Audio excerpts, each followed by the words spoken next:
Il y a toujours du vin, mais il est plus béni, ou c'est moi qui fais la bénédiction. C'est un bar à Saint-Julien-de-Copelle, en fait, je ferai que passer, quoi. C'est la maison de famille des gamins et la maison des retrouvailles pour les anciens. C'est la vie de village qui était autrefois et qui est revenue.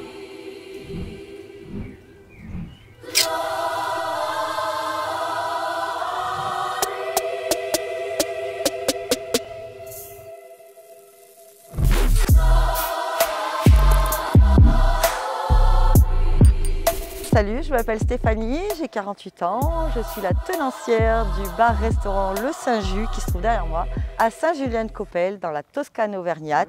On a essayé de faire un truc un peu sympa, moderne, mais en même temps de garder l'âme du village. Et ben en fait, c'était le presbytère. Et donc avant, il y avait le curé, le catéchisme. Il y a toujours du vin, mais il est plus béni, ou c'est moi qui fais la bénédiction quand je le sers.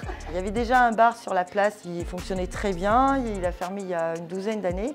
Donc on a senti l'engouement quand on a ouvert il y a 1 an et demi. J'ai les jeunes, les ados, j'ai les anciens qui viennent chercher le pain, boire le café. C'est la vie de village qui était autrefois et qui est revenue. Et ça s'est fait naturellement en fait. Là c'est la partie bar, je fais le dépôt de pain, je fais le journal. Donc là c'est la salle du resto. La salle est petite mais on arrive à faire quand même des repas pour des groupes. Après bon le soir c'est autre ambiance. On met fumigène, laser, il y a plein de spots partout. Et ça fait plus boîte de nuit, toute ambiance.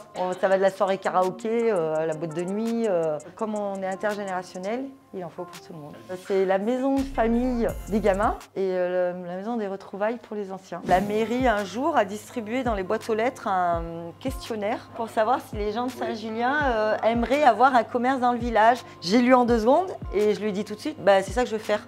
En fait, ça date depuis 2017. J'ai ouvert en 2021. C'est la mairie qui s'est honnêtement vraiment bougé les fesses pour aller chercher des subventions, mais partout. Ça a permis de refaire un bâtiment qui commençait à se délabrer et puis surtout de remettre de la vie dans le village, quoi. 2-3 mois que je viens. Ouais, c'est récent. Ouais. J'habite un petit village au-dessus là. Ouais, je viens prendre mon petit café, et on refait le monde, on discute, on échange.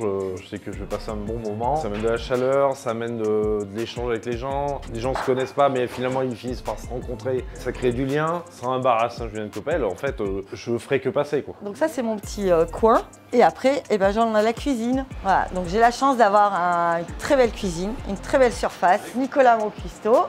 On a vraiment un bel outil de travail et qui a été financé complètement par le conseil régional. Il manque un petit peu d'espace au niveau du bar, mais on n'avait pas en fait prévu un engouement pareil. Et en fait, mon comptoir est trop petit. Ouais, on est vraiment dans l'ambiance village et je suis contente parce que c'est ça que je voulais créer. Et en fait, ça s'est fait tout seul. Ce qui est bien ici, c'est que déjà, on est à la campagne, donc on a pas mal de producteurs locaux. C'est ce qui fait qu'on continue tous à vivre parce qu'on se fait travailler mutuellement. Donc c'est tout un système en fait qui s'enclenche autour des commerces de proximité, en fait, de village. Je suis plutôt dans le comptoir. Après, à midi, c'est moi qui fais le service. Mon mari, lui, il fait le bar. Bon, il y a des fois où je suis assise entre les clients de l'autre côté du comptoir. Voilà. Parce que je fais beaucoup d'heures quand même. Je fais entre 14 et 18 heures par jour, 6 jours sur 7. J'ai une telle clientèle que c'est un bonheur tous les matins. Je me lève et je suis contente d'aller de venir là. Quand je ferme une semaine pour les vacances, la vie s'arrête. Il y avait le bar qui était sur la place. Quand il a arrêté son activité, qu'il a fermé, ça a été un séisme pour le village puisqu'il n'y avait plus rien. Vous seriez venu en plein été quand les terrasses sont ouvertes. On se croirait un petit peu dans le sud. Tout le monde remercie la commune pour ça parce que c'est un geste fort, quoi. Et on aspire tous qu'il dure le plus longtemps possible, quoi. Ouais, on a 30 associations dans un village où on est 1200 habitants. J'ai eu forcément pas mal de vies différentes. À la base, je suis préparatrice en pharmacie. J'aimais les gens, ça je le savais, mais par contre l'ambiance toujours triste un peu parce que la maladie, tout ça. Et j'ai eu du mal à la fin. J'ai fait de la grande distribution et puis j'ai travaillé à l'hôpital de Thiers, au kiosque en fait qui faisait les cafés, le journaux. Et c'est là en fait où j'avais trouvé ce que je voulais, le commerce, les gens, mais j'avais pas la liberté de faire ce que je voulais.